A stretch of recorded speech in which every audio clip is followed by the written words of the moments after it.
Going backwards, what I wanted to talk about was to walk through the existing state of encoding in each of the 3 established editions, then talk about both the transformations that we did to get them into GAMs, the meetings that we conducted to do semantic deep dives into each of the editions, and then the exploratory work that we did using data both in GAMs and outside of GAMs to try to figure out how to do analysis of the finances, the participants behind these documents.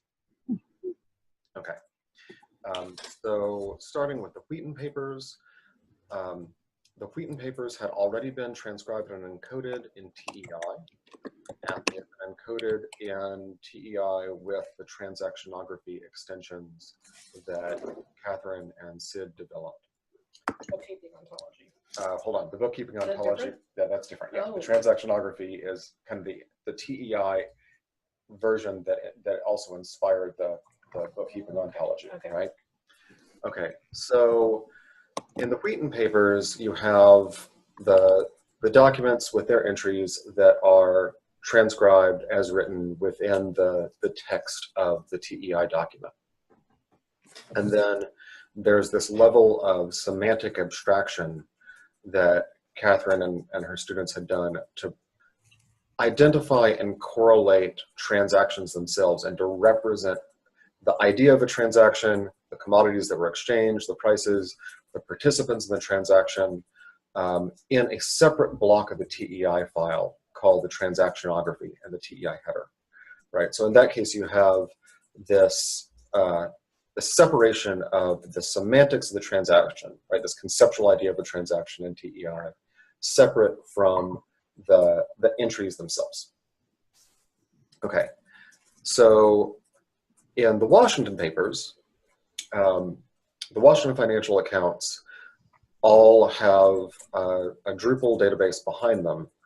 And that Drupal database is interesting because there is a record in that database for every entry in the Washington accounts that represents a link to the transcribed version of the entry that's verbatim, but it also has links to index entries for the participants, the commodities, and then normalized versions, normalized fields representing the details of the transaction. So it's almost like if you took the financial records as they were, you know, imagine taking an image of the historic financial records, and you had your own modern database, an Excel spreadsheet or something with modern columns, and you transcribed it into the database, normalizing it, and then added a field for the facsimile and a field for the verbatim, right? So they are, they're doing normalization and making things look a lot like you'd have with a small business Excel file, which is a way of doing a kind of semantic encoding, but it's of the entry as the primary thing, right? Not of the transaction, which is what Catherine's system has. Okay. And then finally, we had the Stagville accounts. The Stagville accounts had been encoded in from the page, in which they had been transcribed in a tabular format. So this is essentially a way of encoding the presentation of the document, right? The kind of the layout of the document, because you say, well, here's a table that has these headers, right? And this column represents date, and this column represents the item that was bought and sold, and this column represents the total amount paid. Oh, and there's going to be a header for the person who's doing the transaction, right? Who came in and did their account. Okay, so that has a kind of presentational markup that has semantic encoding for the people and the commodities that were involved, right? So the commodities are really, really important to Anna's research. And so she had already tagged up things like brandy, ginger, and sugar. Mm-hmm. Or tagged up things like powder, shot, and these things all actually appear together. So it's really interesting for her research question to look at the commodities that were purchased at the same time. She was able to look at the entry for brandy, was it brandy, ginger, and sugar, and say, oh, those are the ingredients for punch. So obviously the people doing this, they're getting ready to throw some kind of party, which is interesting on itself, right? So that represents sort of where the three established editions were starting off, right? So they're in very different places, but they're all working with similar kinds of records. So what we did is that Sarah, Christopher, Erica, and I took the existing documents and worked on extracting them and transforming them into the bookkeeping ontology. And the bookkeeping ontology is developed by GAMS, by Christopher, and it has some really interesting elements, which maybe we can get you to walk us through in a little bit, Christopher, if you wouldn't mind going through the ontology. But it represented these fundamental units of parties and counterparties to a transaction, goods that were sold and received, prices, that money that was exchanged, the idea that a transaction has an exchange of goods. So you have, say, I give you black powder, you give me cash, right? Those are two transfers that are part of the same transaction. Okay. Which is this really well-developed ontology, and obviously none of our editions were starting off with any of that mapped. But the bones for it were really there. So we took an initial pass trying to transform some of our existing data into the ontology, and we immediately ran into questions. And many of those questions were technical, but many of them were really about the documents themselves and what they represented.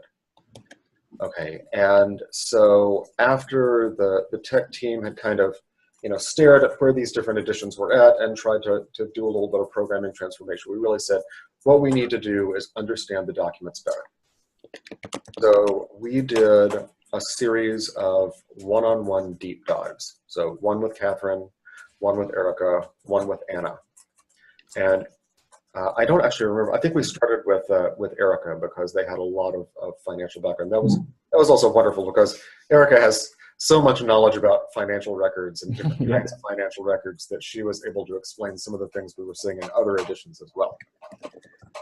So in that case, we really just focused on 1 or 2 pages of documents of accounts from an edition.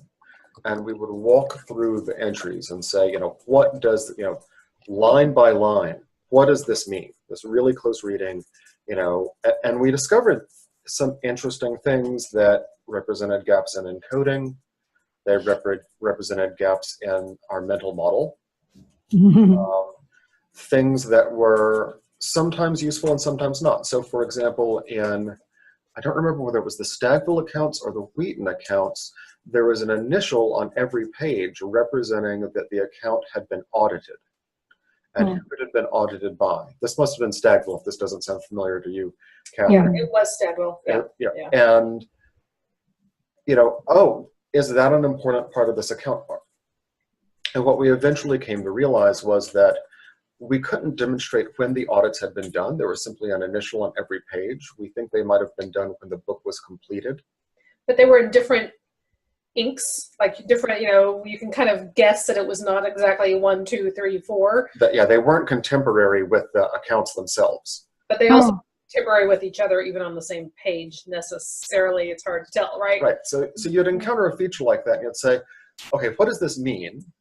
And once you kind of have some idea of what it meant, there's the next question, which is this important? Right? And to Anna's research about the experience of customers and what kind of items are purchased together, it really wasn't, right? Really encoding somebody's accounts really were not that important. Other instances we came to were. So the mental model we kind of all have is that a transaction has 2 parties. I'm buying something from you and paying you. And it turns out that there are a lot of entries and accounts in which, okay, I might be buying a thing from you, but I'm sending Christopher to purchase the thing. Yeah. So in Stagville, we would have entries of, there's one person's account. So this person came in, and here's their purchases over the course of a month. And the first 3 entries are all bought for themselves. And then you get to an entry where they're buying something for someone else. And that was meaningful. We found the same thing with the Washington papers, in which there's a note that says that Washington's sister-in-law comes in and pays him this much money on his brother's account. Okay, so is it interesting that she's, if we only talk about the account holders, this is an account between Washington and his brother. And the presence of the sister-in-law, like she disappears. And is that okay? Well, no, in this case, right? Absolutely not. And what was even more interesting were cases in the Wheaton papers, in which there's 1 or 2 guys. I don't remember the name of the person, but there's one guy who keeps coming in to Wheaton's store and working for a week or working for several days for Wheaton.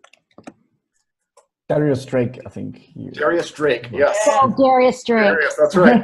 So Darius Cutting Drake, 2 sticks. Yeah. So By Poppy's axe. What? With the axe he got from the other guy. Yes, Poppy. yes. Oh, we argued about Darius Drake's axe for I don't know how long. I'm so convinced. I'm not convinced I was wrong. Here we go. Okay. So, all right, so Darius Drake comes in, and he works for Wheaton for 3 days on someone else's account. And he doesn't leave with anything, right? And then he comes back, and he works on a second person's account. So here is somebody who is relatively poor, and they are, we assume, But more than relatively, one would guess. But right, and they are coming in.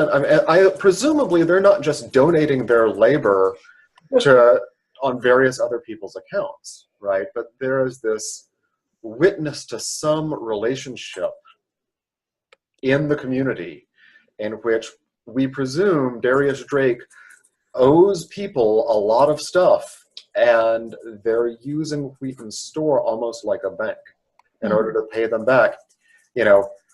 He gets something from these third parties, and he has nothing to offer in return on hand.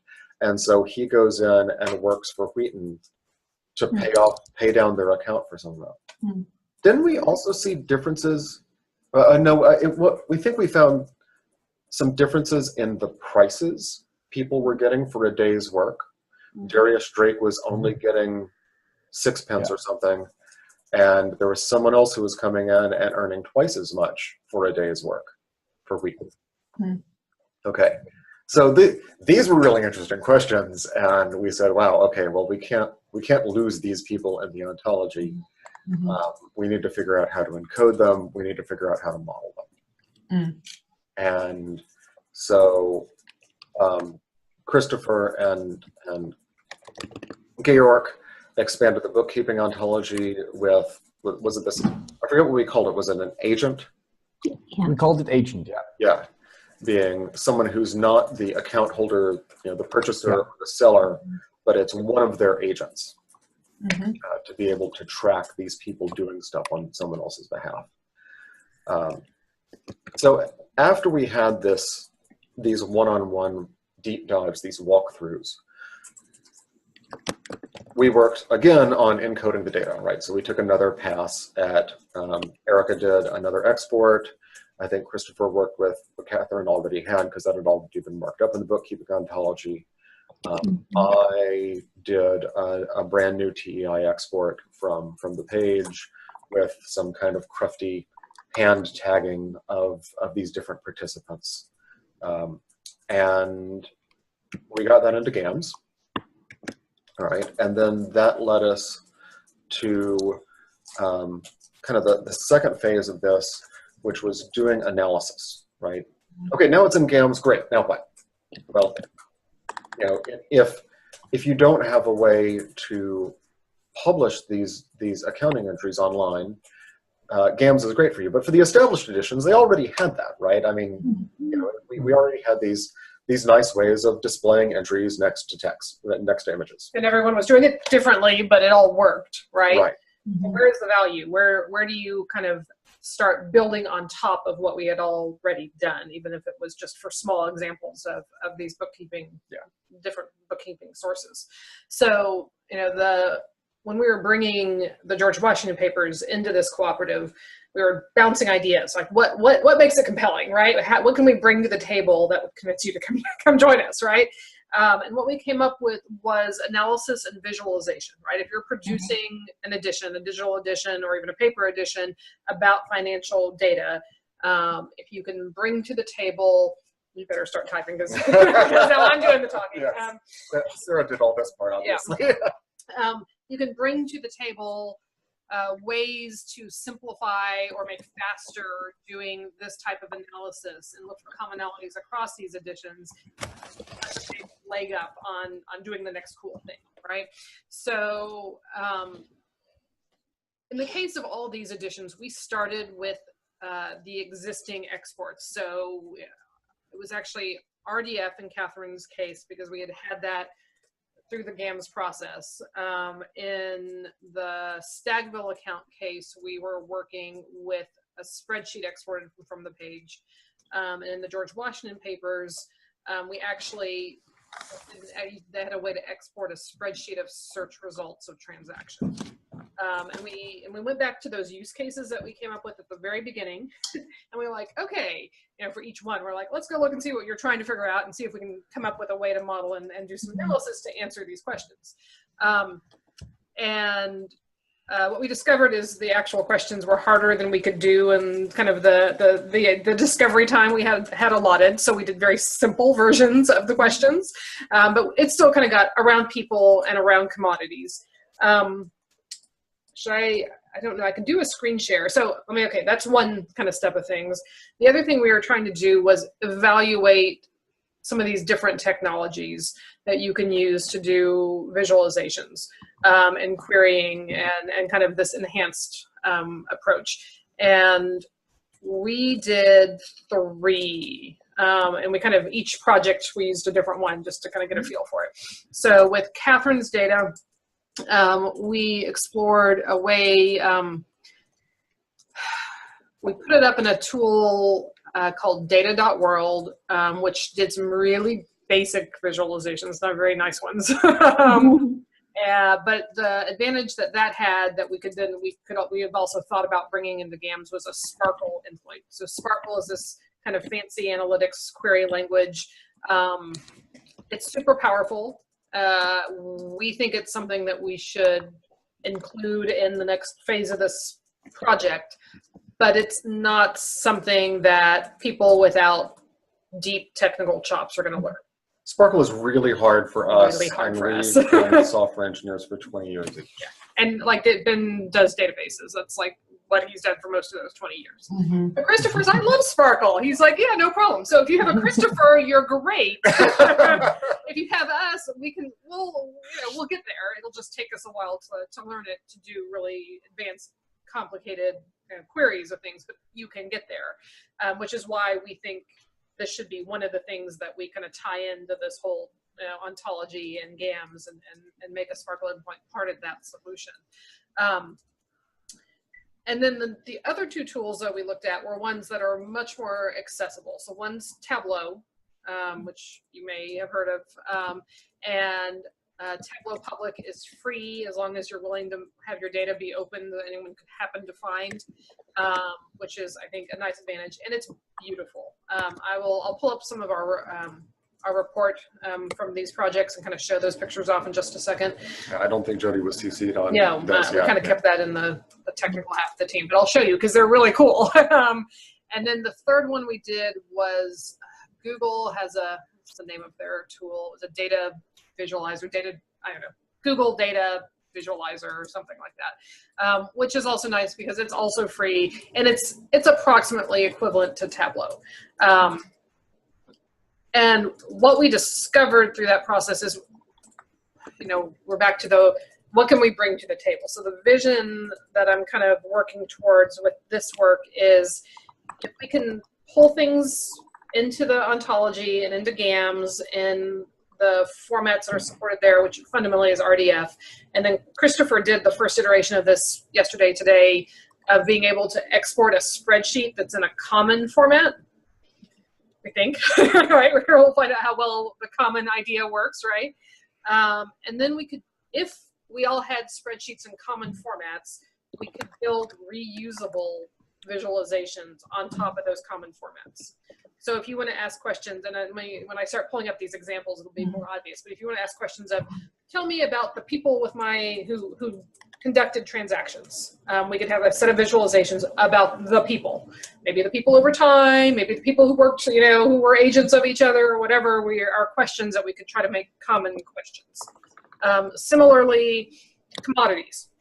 So the only one where we really deep dived on commodities and thinking about a single commodity was the George Washington papers, because we were able there to search for everything that mentioned tobacco and then just export that as our data set to play with. But we could then ask questions of this commodity. So, being able to do that for all the editions might make sense, or being able to sort by commodity and just extract part of your data set out to do visualizations, or I don't know, right? Or maybe choose a commodity and a drop down in this reusable visualization. So that's sort of where we're trying to go. And I think, if I was right now making a recommendation, it would be, let's do a Sparkle endpoint and let's kind of standardize on Tableau. With clear recipes to get there, right? Yes. So in other words, you get your data in GAMs and then you want to do a commodity-based analysis. You pull out commodity spreadsheet from GAMs. Right. And plug that into, or connect it directly to Tableau via a data connector. And then you have a set of recipes for analyzing commodities over time, commodities, within a given time frame, that kind of, and then, now you actually want to visualize participants or prices. All right, well, you follow a slightly different workflow, but you're able to pull them all out of GAMs and hook them into these visual recipes for doing this kind of analysis. So that's sort of where we're trying to go there. Okay, so I'm going to go see if I swap. Oops. I'm going to go try to pull up. These visualizations are more fun when you actually look at them.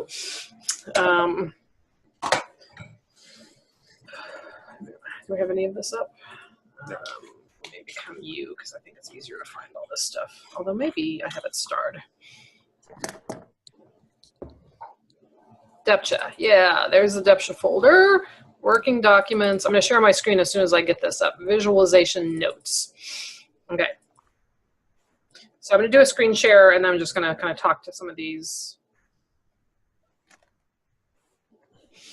Okay, so kind of this was the notes we took as we went along of doing this. So I'm going to start with Wheaton. Sort of told you what we did already. This is an example of Sparkle, and then this is, we could do some looking of number of transactions per person. So, the vast majority of people had one transaction, in the set of data we have, which was not that much, right? Tiny. Yes, this is the problem, right? None of this is that compelling because none of us had big data. Well, it's a single page, right? We're just exploring. Right. But, we're able to say, okay, well, let's do transaction count. So, why most people only had one transaction in here, but about a third of them had two transactions, and almost 20% had three transactions. Okay, kind of interesting. There's only 17 transactions, so that's a limited thing. One of the cool things, and this is sort of true about any of these, is you can go and look at data sets, and you could copy and do stuff with them. And that's true anywhere, any of these. Okay, so the second one was Stagville. So part of it, well, they just didn't have a lot of charts. You can do individual charts based on different SQL query, Sparkle queries, but you had to know the Sparkle queries, which I wasn't very good at. So the second one, we looked at Stagville. And we imported that into Tableau, which is, of the three, the one I am the most comfortable with. And I did 5 different visualizations with the data in a relatively short period of time. So I was looking sort of at the different commodity classes. And so for the set of data we imported, this is a commodity counts. So how many transactions around this commodity? So the most common commodity was powder and shot. Yeah. And then probably the second, sugar and salt, combs, pins, knives and ribbons and silk. And you can kind of see this cluster over here of whiskey and rum and, some spices stuff. This is pretty cool. And this is actually, if we click through here, one of the things I love about Tableau is these are actually interactive. Like these ones that aren't big enough, if you click on them, you can see its container and there's only one record. But if you look over here at shot, 13 records, 12 for powder. So. And with more than a page with more data, I think this is 2 pages in this case, you could see that this could perhaps be very interesting. Yeah. Let me go back to, okay, so then we have a number of other ones. This was commodity counts, so same data. And the cool thing about this is if we pulled in bigger chunks of data, the graphs could stand, right? Because they're built on the structure of the table. Same thing, just viewed in a different way. But you can do things like you can usually reorder. Yes. You want to see the smallest ones first. You can see which ones only had 1. Yeah, it's kind of useful. Do it by alphabetical, things like that. And then, so that was kind of commodity based. And then I wanted to look at people. So we had enough data to do both. So let's look at transactions by person. So this is a different cool visualization that Tableau just provides. So you don't have to do any thinking about, make something look pretty. So, the darker the blue, the more transactions. So we can see in the Stagville accounts, Jonathan Moisey had 13 transactions. And as you kind of go down the gradient, these people only had 1. They're pretty cool. And then so it's like, okay, well, that's who had the most number of transactions, but let's actually go see who had the highest number of items. Maybe you didn't come in that often, but when you did, you bought a lot. And so this one is a little bit more kind of textual to get it. But this actually shows which entry, right? So Jonathan, this is almost a visual representation of the page worth of accounts. In fact, you've got 2 pages here. So this is the first page, the second page. And then as they showed up in their accounts, okay, Henry Moisey and Jonathan Moisey are coming in together, and then they have, how many things they're buying. In the first entry, they're buying 3 things. So this is one of these complicated things where I think they're actually doing joint. One's an agent of the other or something, and it didn't have, I think it's skip that one and go look at these. Okay, yeah, but the relevant thing is how many things are they buying in these entries? And it's a nice little visual way to see how big a transaction was, who had the biggest, like this one. This is fascinating. Jonathan Moisey came in and bought 4 things. Oh. Or different, that's the entry number, right? But you can kind of see, and he definitely bought the most stuff too. So again, I felt like the queries were super simplified because we didn't have a lot of data, and it's the deep dive I think comes with the next iteration. And then I've got one more, and this one's entries with prices. So I was able to split, and I think Christopher, when I looked at the spreadsheet that you sent, this is the next stage of that spreadsheet, which is splitting.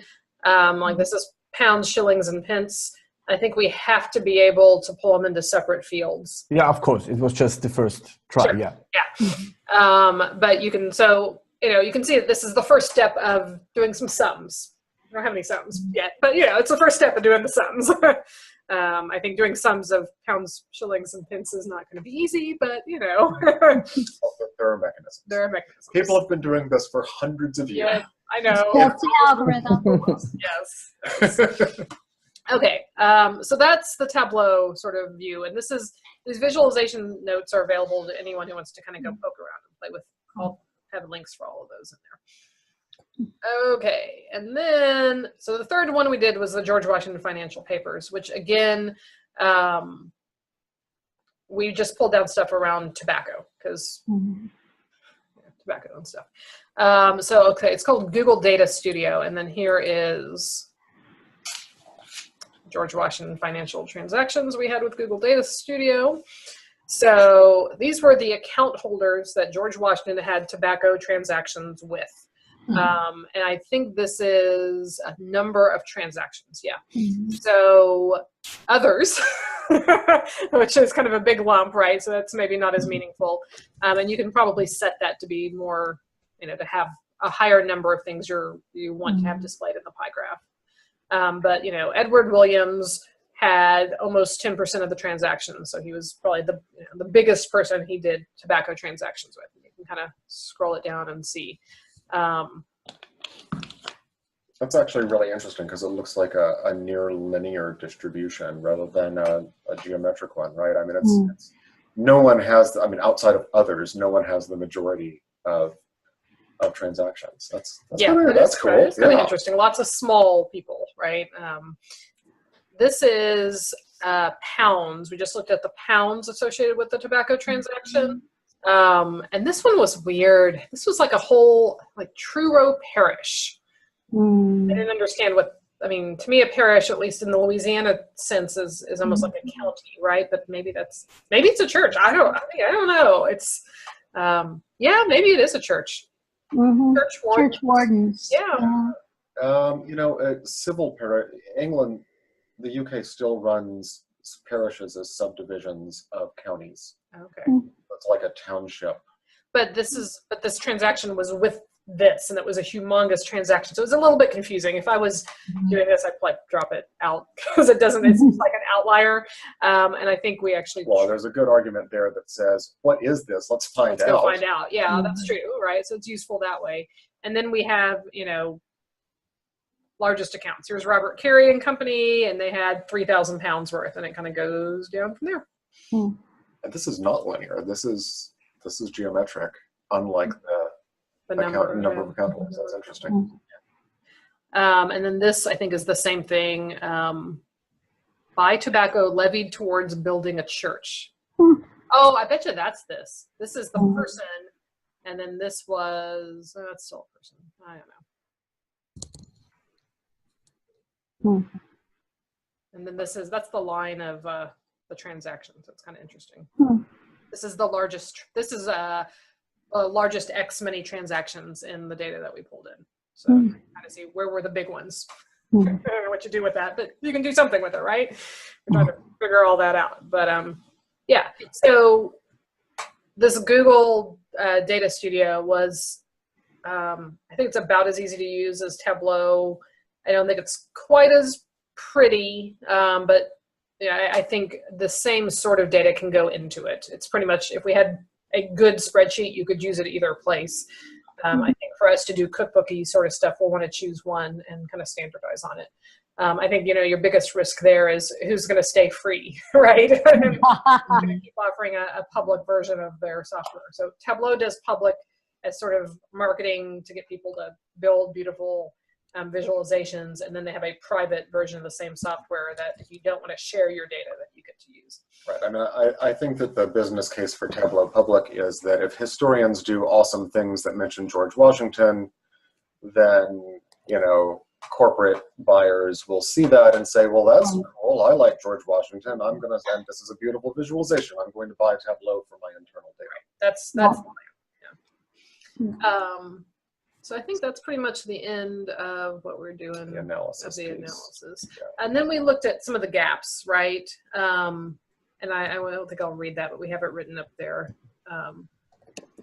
So yeah, so that's what we were trying to do with the analysis and the visualizations. I think, like all of this, we could probably go a lot deeper to produce something of value. So one of the things that came up as we walk through this, and I mentioned this briefly in an email to Christopher and Catherine, I welcome correction here, is that we found that, happily, there are substantial overlaps between these documents. Right? They really are, in many cases, the same kind of beast. They are amenable to the same kind of modeling and analysis,